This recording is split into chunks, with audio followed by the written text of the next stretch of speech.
नमस्कार बच्चों, मैं दीपक शर्मा गणित के विद्यार्थियों के लिए एक बार फिर एक नई विषय वस्तु नए वीडियो में संजो कर लाया हूं। इस बार की विषय वस्तु है कक्षा 11वीं के विद्यार्थियों के लिए क्रमचय और संचय, परम्यूटेशन एंड कॉम्बिनेशन। बच्चों, ये एक महत्वपूर्ण चैप्टर है और इसमें पढ़े हुए सूत्रों का हम आगे गणित में बहुत जगह उपयोग करते हैं, इसलिए इस चैप्टर को बड़े ध्यान से पढ़िएगा, मेहनत से और इसका सतत अभ्यास करिएगा। यदि आपने अभी तक मेरे चैनल को सब्सक्राइब नहीं किया है तो मेरे चैनल को सब्सक्राइब कीजिए, बेल आइकॉन को दबाइए ताकि मेरे आने वाले वीडियोस आप तक सबसे पहले पहुंचे।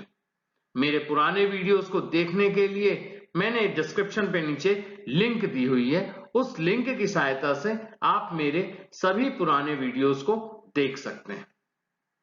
यदि मेरा यह प्रयास आपको पसंद आया है तो मेरे वीडियो को लाइक कीजिए, शेयर कीजिए और कमेंट्स कीजिए। चलिए हम शुरू करते हैं क्रमचय और संचय।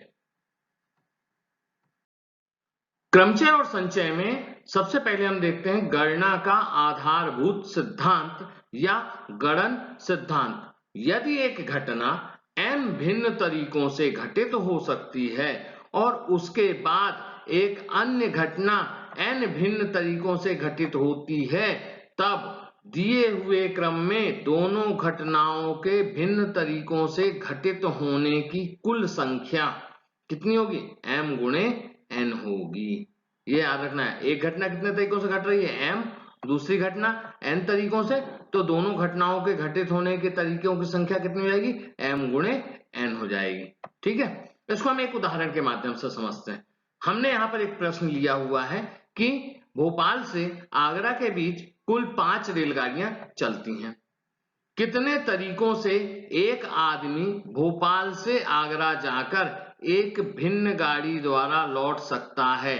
भिन्न गाड़ी द्वारा लौट सकता है, इसका मतलब क्या हुआ कि जिस गाड़ी से वो जाएगा उस गाड़ी को छोड़कर दूसरी गाड़ी से आएगा। मतलब जिससे जाएगा उससे वो आएगा, ये नहीं होगा, है ना। तो चलिए, हमारे पास भोपाल से आगरा के बीच कुल रेलगाड़ियां कितनी हैं? 5 रेलगाड़ियां हैं। तो भोपाल से आगरा जाने के लिए कुल तरीकों की संख्या कितनी हो गई? 5।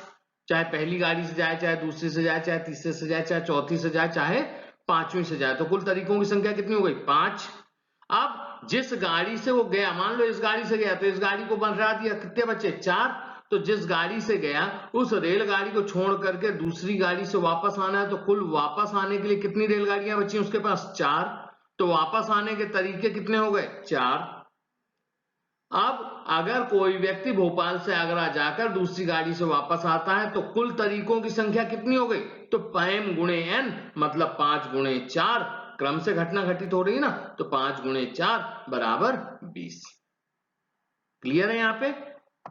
ठीक, तो इस प्रकार हम आधारभूत गणन सिद्धांत का प्रयोग कर सकते हैं। ठीक है, चलिए इसके बाद अगला टॉपिक है हमारा क्रम गुणित n। क्रम गुणित n क्या है? तो प्रथम प्राकृत संख्याओं का, प्रथम n प्राकृत संख्याओं का सतत गुणनफल, सतत गुणनफल मतलब लगातार गुणनफल क्रम गुणित n कहलाता है। और इसे हम फैक्टोरियल n या इस प्रकार के चिन्ह से प्रदर्शित करते हैं और हम इसे कहते हैं क्रम गुणित n, या इंग्लिश में हम इसे कहते हैं फैक्टोरियल n। हम अब ज्यादातर फैक्टोरियल n ही यूज करेंगे। ठीक है, तो फैक्टोरियल n बराबर क्या होता है? n गुणे n-1 गुणे n-2 गुणे n-3 डैश डैश डैश 3 2 1, वो 1 से लेकर n तक की संख्याओं का क्रम से गुणन, सतत गुणन, तो क्रम गुणित n कहलाता है। ठीक है, चलिए अगला है हमारा क्रमचय, परम्यूटेशन, है ना।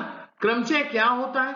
क्रमचय को अगर हम देखें तो क्रम से चयन करना है। तो इसको अगर हम परिभाषित करें तो क्या कहेंगे कि दी हुई वस्तुओं के समुच्चय में से एक बार में कुछ या सभी वस्तुओं को लेकर जितने भिन्न विन्यास, भिन्न मतलब अलग अलग, भिन्न विन्यास बनाए जा सकते हैं उनमें से प्रत्येक विन्यास को हम एक क्रमचय कहते हैं। यदि वस्तु n है और उसमें से हम r वस्तु को ले रहे हैं तो n वस्तुओं में से r वस्तुओं को लेकर बनाए गए विन्यासों की संख्या कितनी होगी, npr से प्रदर्शित करते हैं। और ये npr बराबर होता है फैक्टोरियल n बटे n माइनस r का फैक्टोरियल। अर्थात n वस्तुओं में से r वस्तुओं को लेकर बनाए गए विन्यासों की संख्या या क्रमचय बराबर होता है फैक्टोरियल n बटे n माइनस r का फैक्टोरियल। एक उदाहरण ले लेते हैं। प्रश्न है हमारा, इक्वेशन शब्द के अक्षरों में से प्रत्येक को एक बार प्रयोग करके कितने अर्थपूर्ण या अर्थहीन शब्द बनाए जा सकते हैं।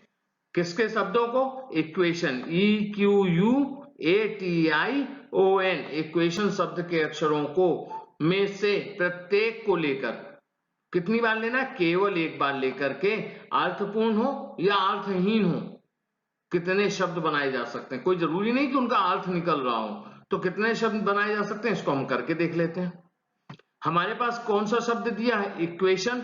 इक्वेशन में अक्षरों की संख्या, तो EQU 3, ATI 6 और ON 8। कुल का अक्षर कितने हो गए, 8 अक्षर हो गए। 8 अक्षर हो गए, कितने अक्षर लेने हैं हमें, 8 के 8 लेने हैं। तो क्रमचयों की संख्या क्या हो गई, 8p8। परिभाषा में पढ़ा था कि कुछ या सभी अक्षरों को ले लें, तो हमने n में से r, तो 8 में से 8 ले लिए, तो 8p8 हो गया। अब सूत्र क्या होता है, npr बराबर होता है फैक्टोरियल n बटे फैक्टोरियल n माइनस r। तो यहाँ क्या हो गया, फैक्टोरियल 8 बटे 8 माइनस 8 का फैक्टोरियल। तो ये कितना हो गया, 8 का फैक्टोरियल बटे 0 का फैक्टोरियल, और 0 का फैक्टोरियल 1 होता है, तो 8 का फैक्टोरियल बचा। 8 का फैक्टोरियल का मतलब हो गया 8 से लेकर के 1 तक की संख्या का गुणा, तो 8 गुणे 7 गुणे 6 गुणे 5 गुणे 4 गुणे 3 गुणे 2 गुणे 1, और इन सब का गुणा किया हमने तो हमको कितना मिल गया, 40,320। तो इस प्रकार से इक्वेशन शब्द के अक्षरों को एक बार प्रयोग करके हम 40,320 शब्द बना सकते हैं। ठीक है, एक और उदाहरण ले लेते हैं हम। अब हमारे पास है 10p4 का मान ज्ञात कीजिए। 10 में से 4 संख्याओं को लेकर के क्रमचय ज्ञात करना है, 10p4। तो हमारे पास सूत्र क्या है, npr बराबर फैक्टोरियल n बटे n माइनस r का फैक्टोरियल। n की जगह पर क्या है 10 और r की जगह पर 4 मान रख दो, तो 10p4 बराबर क्या होगा, 10 का फैक्टोरियल बटे 10 माइनस 4 का फैक्टोरियल। 10 माइनस 4 मतलब 6 का फैक्टोरियल, तो ये हो गया 10 का फैक्टोरियल बटे 6 का फैक्टोरियल। अब 10 का फैक्टोरियल को हम क्या लिखेंगे, 10 गुणे 9 गुणे 8 गुणे 7 गुणे 6 गुणे 5 गुणे 4 गुणे 3 गुणे 2 गुणे 1, और 6 को 6 गुणे 5 गुणे 4 गुणे 3 गुणे 2 गुणे 1। जो जो कट रहा है वो काट दिया हमने। क्या बच गया हमारे पास बच गया 10 9 8 7, तो इनका गुणा कर दिया। इसका गुणा कितना हो गया, 5040। ठीक है, तो इस तरीके से हम NPR का मान ज्ञात कर सकते हैं। अब हम बात कर लेते हैं क्रमचय के कुछ महत्वपूर्ण सूत्रों की, जिन्हें हम आने वाली प्रश्नावली में प्रयोग में लाएंगे। तो सबसे पहला महत्वपूर्ण सूत्र है फैक्टोरियल n बराबर n गुणे n माइनस 1 का फैक्टोरियल। ये एक बहुत महत्वपूर्ण सूत्र है। क्यों, क्योंकि हम यहां पर फैक्टोरियल n को ब्रेक कर रहे हैं। कैसे ब्रेक कर रहे हैं, n गुणे n माइनस 1 के फैक्टोरियल, मतलब उसमें n को बाहर ले लिया और उससे छोटी संख्या का फैक्टोरियल हमने निकाल लिया। ठीक है, इसी प्रकार अब हमने एक सूत्र और पढ़ा हुआ है, कौन सा, NPR, n वस्तुओं में से r वस्तुओं को लेकर बनाए गए विन्यासों की संख्या यह क्रमचय। तो NPR बराबर क्या होता है, फैक्टोरियल n बटे n माइनस r का फैक्टोरियल। n असमान वस्तुओं में से एक बार में सभी वस्तुओं को लेने पर क्रमचयों की संख्या क्या होती है, NPN होती है, और NPN बराबर फैक्टोरियल n होता है। ये अभी आपने किया था पीछे, 8 अक्षर थे, इक्वेशन में कितने थे, 8 अक्षर थे, और 8 अक्षरों को लेकर के हमने विन्यास बनाए थे, तो कितना बना था 8p8, और उसका मान कितना आया था 8 फैक्टोरियल। तो इसका मतलब n असमान वस्तुओं में से एक बार में सभी वस्तुओं को लेने पर क्रमचयों की संख्या कितनी होगी, NPN होगी, और इसका मान होगा फैक्टोरियल n के। अच्छा, NPN बराबर कैसे होगा फैक्टोरियल n, तो यहां पर दिया है हमने n का फैक्टोरियल बटे n माइनस n का फैक्टोरियल, और n माइनस n का फैक्टोरियल शून्य होता है, तो शून्य का फैक्टोरियल कितना होता है 1, इसका मतलब n का फैक्टोरियल आ जाएगा। ठीक है, अच्छा अगर हम देखें तो 1/1 माइनस आर का फैक्टोरियल कितना होता है, ये बराबर होता है 0 के। तो ये हमारे पास अभी कुछ महत्वपूर्ण सूत्र हो गए। अब हम एक उदाहरण ले लेते हैं और उसको देखते हैं कि क्रमचय के सूत्रों की सहायता से किस प्रकार से हल करते हैं। चलिए, तो हमने एक उदाहरण लिया हुआ है कि यदि Np4 बराबर 20 गुणे Np3 है तो n का मान ज्ञात कीजिए। ये हमको दिया हुआ है। तो क्या दिया हुआ है हमें दिया है Np4 बराबर 20 गुणे Np3। हम जानते हैं, क्या जानते हैं, Npr बराबर क्या जानते हैं, Npr बराबर होता है फैक्टोरियल n बटे n माइनस आर का फैक्टोरियल। अभी पीछे पढ़ा हमने सूत्र, इस सूत्र का इस्तेमाल कर लेते हैं। तो Np4 को क्या लिखेंगे, n का फैक्टोरियल बटे n माइनस 4 का फैक्टोरियल बराबर 20 गुणे n का फैक्टोरियल बटे n माइनस 3 का फैक्टोरियल। अब n माइनस 3 बड़ा है कि n माइनस 4, n माइनस 3 बड़ा है ना। तो चलिए, हमने अभी पहले ऊपर के ये n का फैक्टोरियल और n का फैक्टोरियल काट दिया, क्या बचा 1 बटे n माइनस 4 का फैक्टोरियल बराबर 20 गुणे 1 बटे, अब इसको n माइनस 3 को क्या लिख सकते हैं, n माइनस 3 गुणे n माइनस 4 का फैक्टोरियल लिख सकते हैं। यहां से n माइनस 4 का फैक्टोरियल और n माइनस 4 का फैक्टोरियल कट गया, क्या बचा हमारे पास, n माइनस 3 बराबर 20 बच गया ना। इस n माइनस 3 का गुणा इधर कर दिया 1 से, तो n माइनस 3 बराबर 20 या n बराबर 23। तो इस प्रकार से हम क्रमचय के सूत्रों का उपयोग करके सवालों को हल कर सकते हैं। अगला हमारा महत्वपूर्ण सूत्र है NPR बराबर n minus 1 PR plus R गुणे n माइनस 1 PR माइनस 1। इसे हम सिद्ध करके देख लेते हैं ये कैसे आया, है ना। चलिए, तो हमारे पास हमने सबसे पहले ले लिया RHS में क्या दिया है, n minus 1 PR plus R गुणे n माइनस 1 PR माइनस 1। तो NPR की परिभाषा से क्या हो जाएगा, सूत्र का इस्तेमाल कर लिया, n माइनस 1 का फैक्टोरियल बटे n माइनस 1 माइनस R का फैक्टोरियल प्लस R गुणे n माइनस 1 का फैक्टोरियल बटे n माइनस 1 माइनस R और प्लस 1 का फैक्टोरियल। तो माइनस 1 और प्लस 1 क्या हो गए, कट गए। तो हमारा ये क्या बन गया, ये सूत्र बन गया अब n माइनस 1 का फैक्टोरियल बटे n माइनस 1 माइनस r का फैक्टोरियल प्लस r गुणे n माइनस 1 का फैक्टोरियल बटे n माइनस r का फैक्टोरियल। ठीक है, अब इस n माइनस r के फैक्टोरियल को क्या लिख सकते हैं, इसको लिख सकते हैं हम n माइनस r गुणे n माइनस r माइनस 1 का फैक्टोरियल। ठीक है, अब जो जो कॉमन है वो बाहर ले लो। तो हमारे पास कॉमन है n माइनस 1 का फैक्टोरियल बटे n माइनस 1 माइनस r का फैक्टोरियल, ये कॉमन है ना, दोनों जगह है। तो अंदर क्या बच गया हमारे पास, यहां से बच गया 1 और यहां से बच गया r गुणे बटे n माइनस r बच गया। अब लघुत्तम ले लीजिए, लघुत्तम लिया तो क्या हो गया, n minus r plus r हो गया, जो बाहर था वो तो बाहर रह गया, अंदर n minus r plus r। तो माइनस r और प्लस r कट गए, क्या बचा n बटे n माइनस r। n का गुणा n माइनस 1 के फैक्टोरियल के साथ किया तो क्या हो जाएगा, n का फैक्टोरियल, और n माइनस r का गुणा n माइनस r माइनस 1 के फैक्टोरियल से किया तो ये हो गया n माइनस r का फैक्टोरियल। कितना हो गया, NPR, और यही हमारा क्या है, LHS। तो हमारा सूत्र प्राप्त हो गया। ठीक है, अच्छा अगला हमारा महत्वपूर्ण सूत्र जो है वो है कि NPR बराबर n गुणे n माइनस 1 PR माइनस 1। इसे आप सिद्ध कर सकते हैं RHS लेकर के, तो आप इसको करिएगा। ठीक है, बन जाएगा, बहुत आसान सा है, कोशिश कीजिए।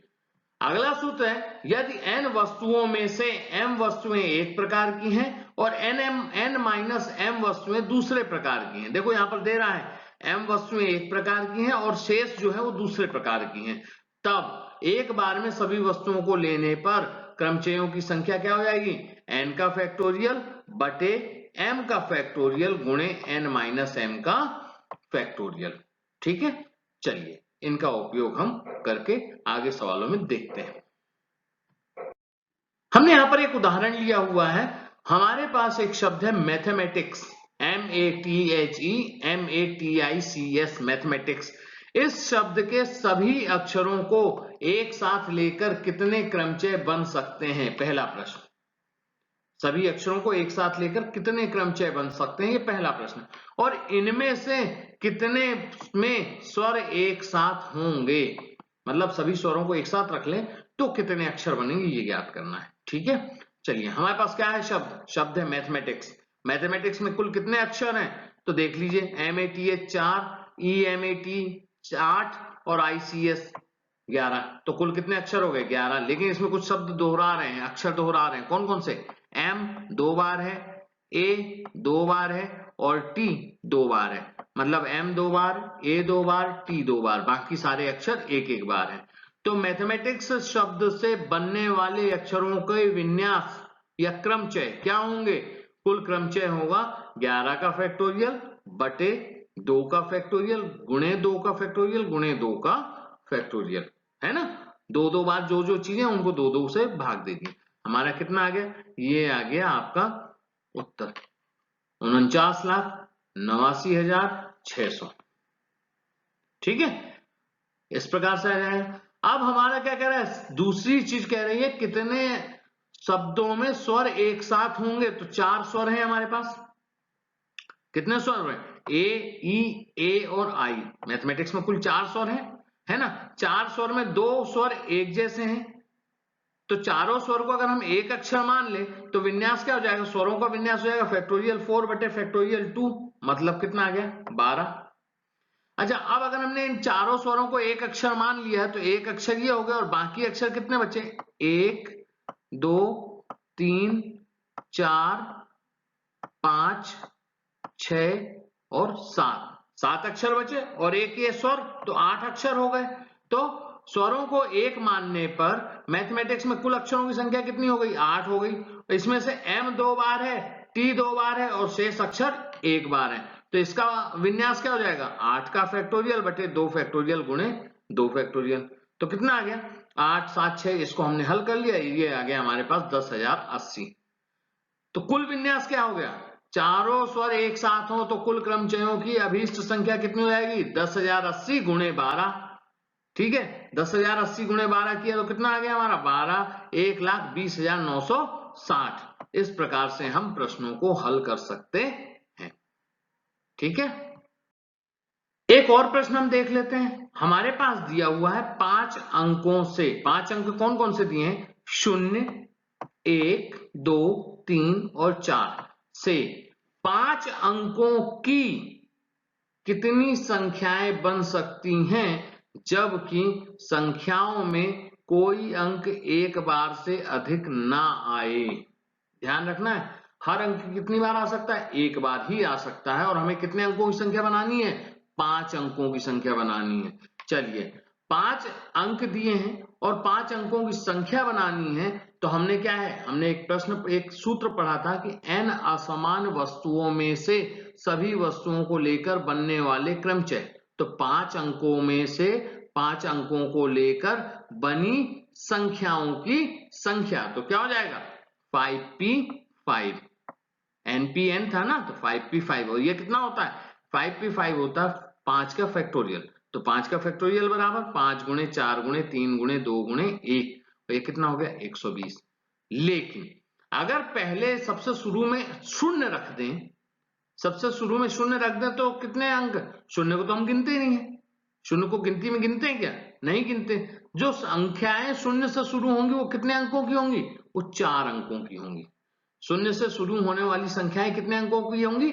4 अंकों की संख्याएं होंगी। तो शून्य को छोड़ करके शेष 4 अंकों से बनी 4 अंकों की संख्या क्या हो जाएगी? 4p4। 4p4 का मतलब क्या हो गया? फैक्टोरियल 4। इसका मतलब 24। तो इसको हल कर लें। अब हमारे पास 4 अंकों की संख्याएं जो शून्य से शुरू हो रही हैं वो है 24 और 5 अंकों की कुल संख्याएं 120। तो 5 अंकों की वास्तविक संख्याएं कितनी बचेंगी? 5 अंकों की संख्याएं कितनी होंगी? 5p5 में 4p4 को घटा दें तो 120 माइनस 24 बराबर 96। तो 96 वो संख्याएं होंगी जो 5 अंकों की हैं।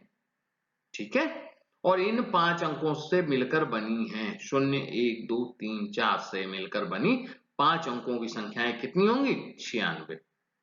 ठीक है, कुछ अन्य महत्वपूर्ण सूत्र जो विशेष परिस्थितियों पर लागू होते हैं।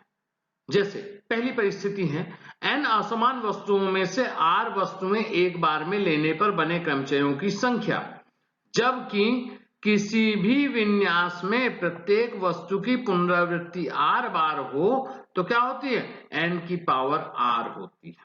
मतलब जब हम वस्तुओं को रिपीट कर रहे हैं, और कितनी बार रिपीट कर रहे हैं, हम रिपीट r बार कर रहे हैं, r टाइम्स रिपीट कर रहे हैं, तो क्रमचयों की संख्या क्या होगी, n की पावर r होगी। क्लियर हो गया। नेक्स्ट, n असमान वस्तुओं में से एक बार में r वस्तुएं लेने पर वृत्तीय क्रमचयों की संख्या। अब अगर हम वृत्त में बिठा रहे हैं, किसी को सेट कर रहे हैं वृत्त में, तो ये क्या कहलाता है, वृत्तीय क्रमचय कहलाता है। तो वृत्तीय क्रमचय की संख्या क्या होगी, npr बटे r होगी। जब दक्षिणावर्त और वामावर्त में क्रमों में भेद होता है, क्रमों में भेद होता है मतलब इधर से एक हो गया, उधर दूसरा क्रम हो गया, तो जब क्रमों में भेद होता है तो npr बटे r। ठीक है, जैसे घड़ी की सुई में कैसा बना, घड़ी में कैसा बना हुआ, 1 2 3 4 5 6 7 8 9 10 11 12। तो अगर वामावर्त जाओगे तो 1 2 3 4 5 6 7 8 9 10 11 12, और अगर उल्टा आओगे तो क्या आएगा, 12 11 10 9 8 7 6 5 4। तो दोनों में कैसा है, क्रमों में भेद हो गया, क्रमों में भेद हो गया, तो क्रमचयों की संख्या क्या हो गई, npr बटे r। यदि दक्षिणावर्त और वामावर्त के क्रमों में भेद नहीं होता है तो npr बटे 2r। माला में बीच वाली गुड़िया को छोड़ दो तो इधर से क्या गिनो, चाहे इधर से देखो, दोनों मालाओं का दोनों तरफ से क्या है, ऐसा लगता है समान है। दक्षिणावर्त और वामावर्त अलग अलग पता नहीं चलता है, तो ऐसी परिस्थिति में हम उसका क्रमचय क्या होगा, npr बटे 2r लेंगे। ठीक है। अब इसी में एक और विशेष परिस्थिति कि n वस्तुओं में सारी वस्तु एक साथ ले ली जाए। अभी हम क्या कर रहे थे, n वस्तुओं में से r ले रहे थे, अब सारी वस्तु एक साथ ले ली जाए, तब वृत्तीय क्रमचय की बात करें तो पहली चीज क्या थी, npr बटे r, तो यहां हो जाएगा npn बटे n। और ये इसका मतलब क्या हो गया, n-1 का फैक्टोरियल। कब होगा, जब दक्षिणावर्त और वामावर्त क्रमों में भेद हो। और npn बटे 2n या 1/2 n-1 का फैक्टोरियल जब दक्षिणावर्त और वामावर्त क्रमों में भेद नहीं होता है। क्लियर हो गया। चलिए, अब हमने यहां पर एक प्रश्न लिया है कि 4 विद्यार्थियों में 3 पुरस्कारों को कितने प्रकार से बांटा जा सकता है, जबकि एक विद्यार्थी को केवल 1 पुरस्कार प्राप्त हो। और दूसरी कंडीशन है, एक विद्यार्थी किसी भी पुरस्कार को पा सकता है। दोनों में कंडीशन में अंतर है। यहां पर विद्यार्थी को पुरस्कार, एक विद्यार्थी को 2 भी मिल सकते हैं, 3 भी मिल सकते हैं। यहां पर एक विद्यार्थी को केवल 1 मिलेगा। ठीक है, चलिए हल करते हैं। हमारे पास क्या है, चूंकि एक विद्यार्थी केवल 1 पुरस्कार पा सकता है, अतः 3 पुरस्कार 4 विद्यार्थियों में कैसा हो जाएगा, 4p3। 4p3 का मतलब होगा 4 का फैक्टोरियल बटे 4 - 3 का फैक्टोरियल, तो ये क्या होगा, 4 3 2, और 4 3 2 मतलब 24। मतलब एक विद्यार्थी केवल 1 पुरस्कार पाए तो पुरस्कारों को हम कितने प्रकार से बांट सकते हैं, 24 प्रकार से बांट सकते हैं। अब दूसरा सवाल, प्रत्येक विद्यार्थी किसी भी पुरस्कार के लिए पात्र है, मतलब किसी भी पुरस्कार को पा सकता है, अतः पहला पुरस्कार कितने प्रकार से बांटा जा सकता है, 4 प्रकार से। एक को मिल सकता है, या दूसरे वाले को मिल सकता है, या तीसरे वाले को मिल सकता है, या चौथे वाले को मिल सकता है। मतलब पहला पुरस्कार 4 प्रकार से बांटा जा सकता है, दूसरा पुरस्कार वो भी 4 प्रकार से, तीसरा पुरस्कार वो भी 4 प्रकार से। मतलब तीनों पुरस्कार 4-4 प्रकार से बांटे जा सकते हैं। अतः 4 विद्यार्थियों में 3 पुरस्कारों को बांटने का क्रमचय क्या हो जाएगा, 4 की घात 3, और 4 की घात 3 मतलब 64। तो आगे अंतर समझ में आया।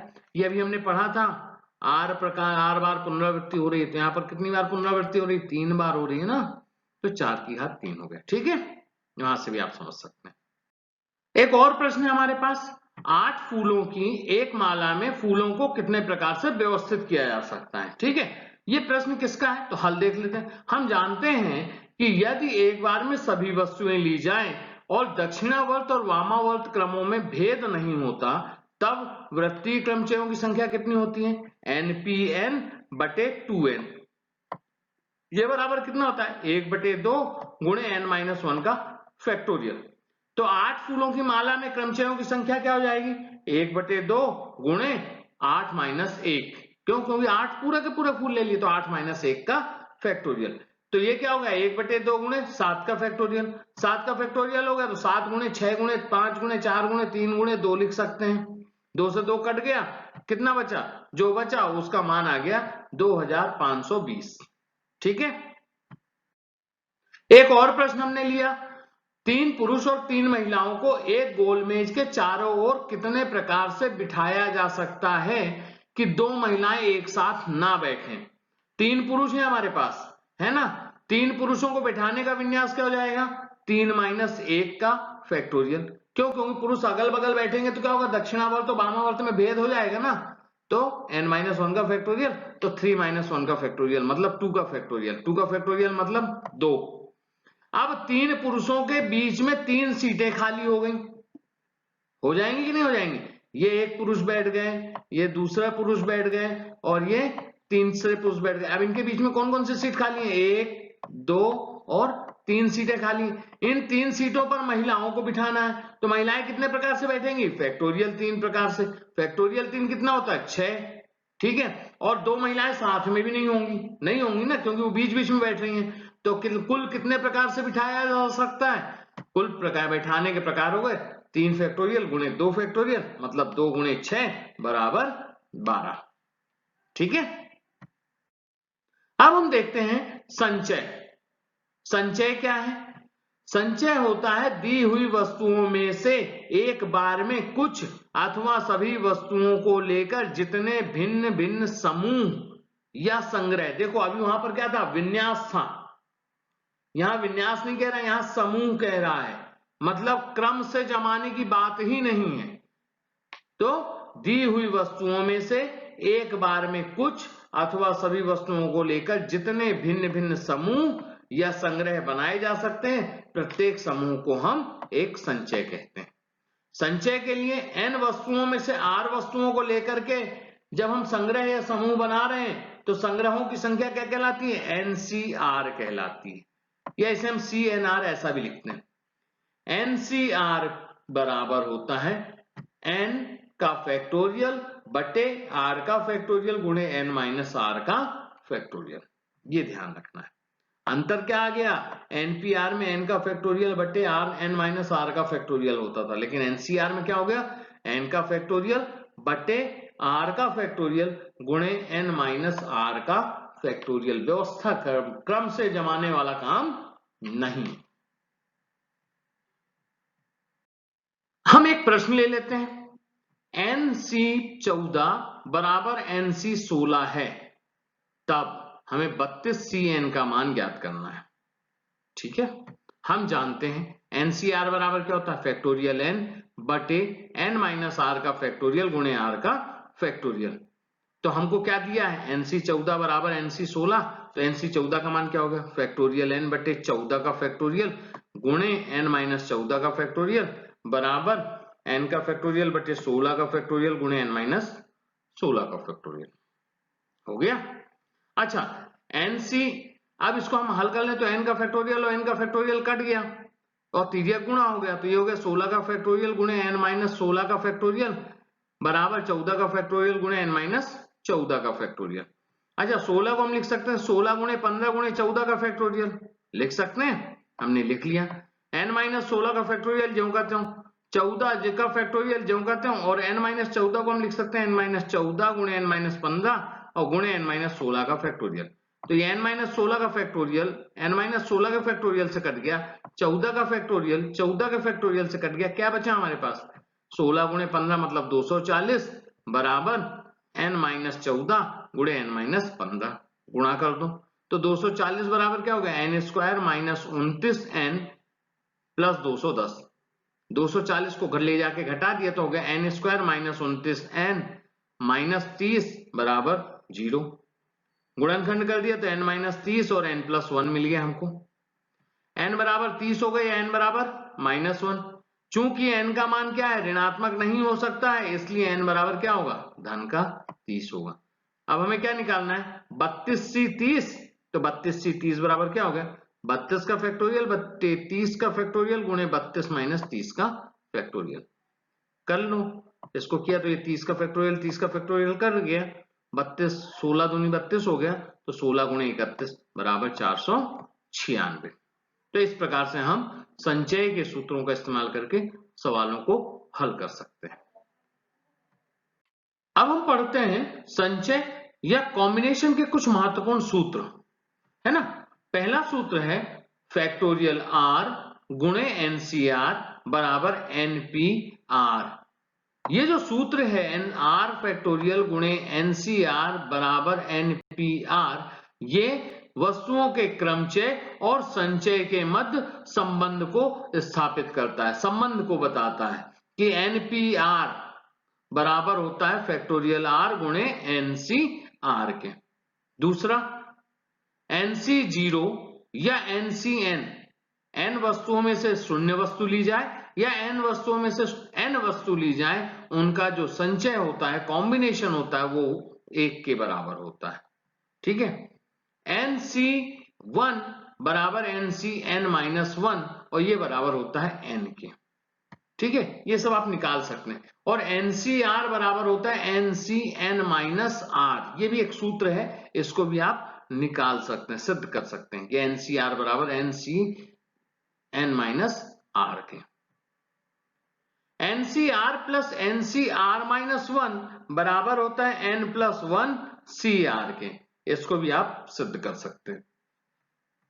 ठीक है, नेक्स्ट है NCR बटे NCR-1 बराबर, तो ये होता है N-R+1 बटे R के। इसको आप देख सकते हैं, इन दोनों का प्रसार कर दीजिएगा, यहां का प्रसार करेंगे लेफ्ट हैंड साइड का, तो आपको राइट हैंड साइड प्राप्त हो जाएगा। तो NCR बटे NCR-1 बराबर होता है N-R+1 बटे R। Next, NC1 plus NC2 plus NC3 dash dash dash NCN, मतलब n में से एक वस्तु को लें, n में से दो वस्तु लें, n में से तीन वस्तु लें और n में से n वस्तु लें, इन सबको जोड़ें तो मान आता है 2 की पावर n-1। एक प्रश्न हमने ले लिया है। प्रश्न है हमारा कि 14 खिलाड़ियों में से 11 खिलाड़ियों की एक क्रिकेट टीम कितने प्रकार से तैयार की जा सकती है। अब यहाँ पे क्रम का महत्व नहीं है, क्रिकेट टीम तैयार करना है। जबकि पहली चीज है कप्तान अवश्य होना चाहिए, दूसरी चीज है 2 तेज गेंदबाज अवश्य सदैव शामिल किए जाएं। चलिए, 14 खिलाड़ियों में से हमको चूंकि कप्तान को अवश्य शामिल रखना है, तो कप्तान को काट दें तो 14 में से कितने बचे, 13 खिलाड़ी, और सेलेक्ट कितने करना है, 11 में से 1 कम 10, तो 13 में से 10 खिलाड़ियों को चुनना है। तो 13 में से 10 खिलाड़ी कैसे चुनेंगे, 13C10 से, और 13C10 बराबर क्या होता है, 13 का फैक्टोरियल बटे 10 का फैक्टोरियल गुणे 13 माइनस 10 का फैक्टोरियल, मतलब 13 गुणे 12 गुणे 11 गुणे 10 का फैक्टोरियल बटे 10 का फैक्टोरियल गुणे 3 गुणे 2 गुणे 1। और इसको जब हमने हल कर लिया तो हमें मान मिल गया 286। अब कह रहा है 2 तेज गेंदबाज अवश्य शामिल होने चाहिए। 2 तेज गेंदबाज शामिल है तो शेष खिलाड़ी कितने बचे, 14 में से 2 चले गए, कितने बचे 12, और सेलेक्ट कितने करने हैं, 11 में से 2 कम 9, तो 11 में से 2 कम कर दिए तो 9 बचे, 12 में से 9 खिलाड़ियों को हमको चुनना है, तो 12C9 हो जाएगा, और 12C9 को जब हम हल करेंगे तो हमें 220 मिल जाएगा। बड़े आसान से सवाल है, आप थोड़ी सी मेहनत करेंगे बड़ी आसानी से सवालों को हल कर सकते हैं। ठीक है, हम यहाँ पर एक प्रश्न ले लेते हैं, 12 भिन्न भिन्न वस्तुओं को 4-4 के 3 पार्सल में कितने प्रकार से विभाजित किया जा सकता है। ठीक है, 12 वस्तुओं को विभाजित करना है, कितने में, 4-4 के 3 पार्सल में। तो 3 पार्सल में विभाजित करने का जो तरीका होगा वो कितना होगा, वो होगा फैक्टोरियल 12 बटे 3 पार्सल है, इसलिए ये हो गया फैक्टोरियल 3, और कितने कितने के हैं, 4-4 के हैं, तो ये फैक्टोरियल 4 गुणे फैक्टोरियल 4 गुणे फैक्टोरियल 4, ये हम इसे लिख सकते हैं फैक्टोरियल 4 की घात 3। क्यों, क्योंकि फैक्टोरियल 4-4 के कितने पार्सल हैं, 3 है, इसलिए फैक्टोरियल 4 की घात 3 हो गया। अब इसको हमने फैक्टोरियल को हल कर लिया, उत्तर मिल गया 5775। ठीक है, चलिए एक और प्रश्न हम ले रहे हैं, मैं अपने 6 मित्रों में से एक अथवा अधिक को रात्रि भोज पर कितने प्रकार से आमंत्रित कर सकता हूं, ये मुझे प्रश्न है। मुझे अपने 6 मित्रों में से बुलाना है कि मैं रात्रि भोज करूं, तो एक या एक से अधिक मित्रों को मैं कितने प्रकार से बुला सकता हूं, ये प्रश्न है। चलिए, मैं किसी विशेष मित्र को आमंत्रित कर सकता हूं और आमंत्रित नहीं भी कर सकता हूं। मतलब किसी विशेष मित्र को बुलाने या ना बुलाने के मेरे पास कितने तरीके हो गए, दो तरीके हो गए।